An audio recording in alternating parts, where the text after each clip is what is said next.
Hello YouTube, this is video 14 in my 30 and 30 series for Transgender Awareness Month, which is November, 30 days, 30 videos. I am actually catching up, which is really cool. So this puts me one day behind, so I'm almost to the present. So hello from the future to the past, or the past to the future, I don't know. Anyway, I'm almost to the present, which is, kind of exciting for me because I will feel much better that I'm all caught up. So another question from that private message that I was sent on BGN. What are the important words that I need to know when dealing with someone who is bigender? And what words do I need to share and or explain to others about me being bigender?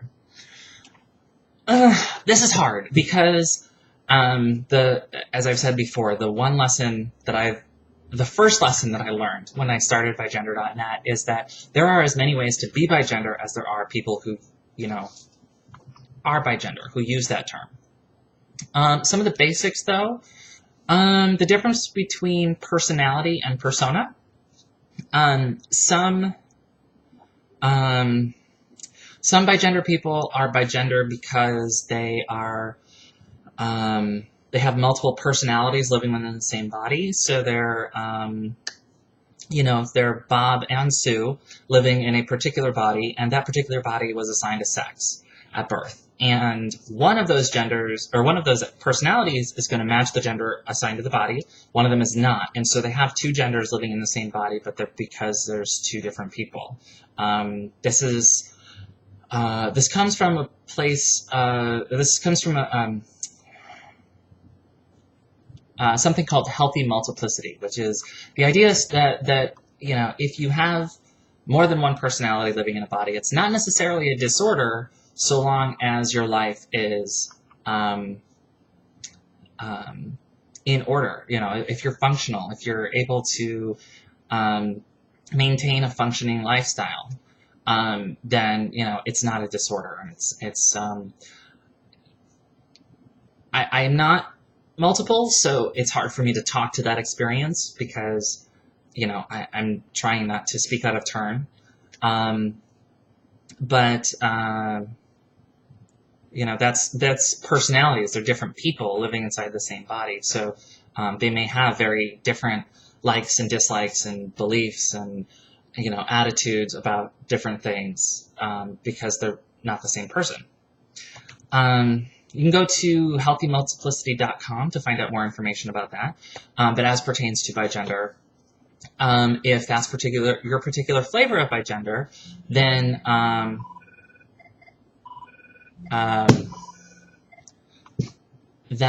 people need to understand what it means to have more than one personality that they may encounter when they encounter that particular body, right? The counter to personality is persona, which is really presentation. Persona and presentation are sort of interchangeable. A persona is a particular gender presentation or performance that a single personality bigender person uses to express a particular facet of their gender identity. The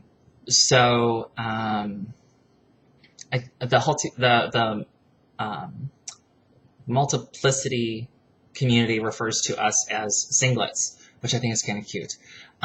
But for a singlet who is bigender, it means that it's the same person, same personality in the body, but it's expressed through different personas. And it's a somewhat more extreme version of the idea that the person you are at work is not the same person that you are at home. And if home person showed up at work, it might be cause for some concerns, and you might get, in trouble. It might be inappropriate. So you may have a male persona and a female persona. Usually there's a different name and different pronoun preference, that aligns with that persona. Sometimes it's a matter of feeling safe. Sometimes it's a matter of feeling respected. Sometimes it's a matter of just not having your head fucked with. Because when I'm in a particular presentation and I get the other presentation's name and pronouns, it fucks with my head. puts me in a weird place. So why is everyone calling me right now? Anyway, it puts me in a particularly weird headspace, and it pulls me out of the situation, and I get all sort of turned about. But yeah, so anyway, so that's a persona, it's a presentation. So generally you're dealing with the same person. They have the same, they usually like the same things they've always liked, and they, believe the same things they always believed, or those change the same way that they change for everybody else. Seriously. Anyway, my phone is driving me crazy. I should have put it on silent. So personality versus persona, that's a big dichotomy to know the difference between. And a couple of people on our forums are a combination of both. They are multiple systems. There's more than one person in the body, and one or more of those people can themselves be bigender. So their gender identity for that personality shifts back and forth. The thing to understand about bigender people, they may not always be presenting in the way that they're identifying. They may never present to their non-assigned at birth gender because of life circumstances, discomfort, no desire to. And that's all okay, and it doesn't make them not bigender. It doesn't make them not transgender either. The defining point is the dysphoria that they feel when, their gender is markedly different from what they're expected to match, and the image of a person in your own head, or the image of yourself in your own head doesn't match up with the person everyone else is seeing, and you have to find that balance between, operating in society and presenting some to their expectations as well as being true to yourself, and that gulf, that mismatch is where, the dysphoria happens. Dysphoria is another good word to know when dealing with a transgender or bigender person. As for how to explain bigender to somebody else, I don't know. I'm not good at it. I really am not. It's taken, I think, this might be my 50th video or something like that, and I still don't have a quick and easy explanation, and I've spent 7.5 minutes talking about it, and, I don't know that this is necessarily something a cisgendered heterosexual person who's never dealt with queer issues will understand. So personality, persona, dysphoria, presentation, what else? I don't know, there's like sort of offhand words that get thrown around the forum, like switch or flip or shift, things talking about when your gender identity is operating on one side of the gender spectrum and suddenly moves over to the other side of the spectrum. And it's weird when it happens because it's so hard to explain to somebody who only has the one, the gender that rests at one point on the spectrum and doesn't move between, 2 or 3 or 50 points, but it's almost like a shift in vision. Like you just see the world a little bit different, and you have different expectations of the way the world's going to interact with you. It's so difficult, and it's difficult to live with, let alone explain. So one of the words that comes up that was created on VGN that's used from time to time is potato head, Mr. Potato Head body. And the idea is that for some people, myself in particular, as well as a couple other people on the forum, you can sort of transition your body in such a way or shift your, using presentation and your sort of natural features, as well as maybe hormone replacement therapy and, pads and compression, everything and that kind of stuff, in order to move your body from male to female in terms of expression and presentation, such that you generally pass one way or the other, and it's kind of held up as like an ideal, like if you'd be able to just add parts and remove parts and go from Mr. Potato Head to Mrs. Potato Head. But you know, it's not an actual thing. Like, we can never get to the point where we can just add parts or not parts. There's a bunch of artifice and, you know, work that has to go into that. It's not an easy thing. And so, you know, that kind of shift in presentation is not always easy to attain. And having a body that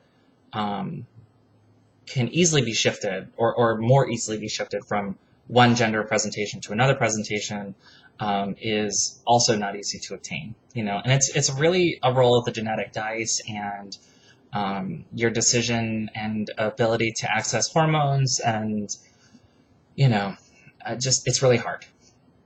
And you know, there's some things that are given up in order to get there, like living in this liminal space, this in-between space. Has costs, you know. I can't go to the beach in the summer and take my shirt off and go swimming in board shorts. I think my license says that I can, you know. I think that the law probably says males can go without their shirt.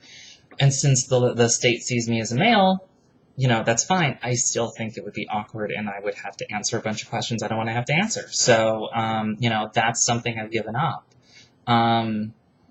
You know, and the fact that I keep my hair really long, it means that I get mammed almost all the time, whether that's what I'm looking for or not. So it's, I don't know, it's not easy for us. And the thing that we as bigender people have to understand is it's not easy for our friends and loved ones either. It's a really new concept even amongst transgender people, and I mean, it's only 10 or so years old. And as far as having a label goes, you know, there have been people all throughout history who could have fit into this label, but the label itself didn't exist until 10 years ago. So, you know, we're forging a path too. You know, we have to blaze a new trail for everyone after us to follow, and you know, it's really hard sometimes for the cis het people to follow that trail, you know, and come along and understand you the way that you're learning to understand yourself. So, I don't know. It's fraught with dangers. There's lightning sand and, you know, fire spouts and rodents of unusual size all along the way, and we're just trying to get to the end of the fire swamp. So yeah, I guess that's it. I mean, as far as like vocab goes and the context that goes with it, there's personality, persona, Mr. Potato Head, switch, presentation.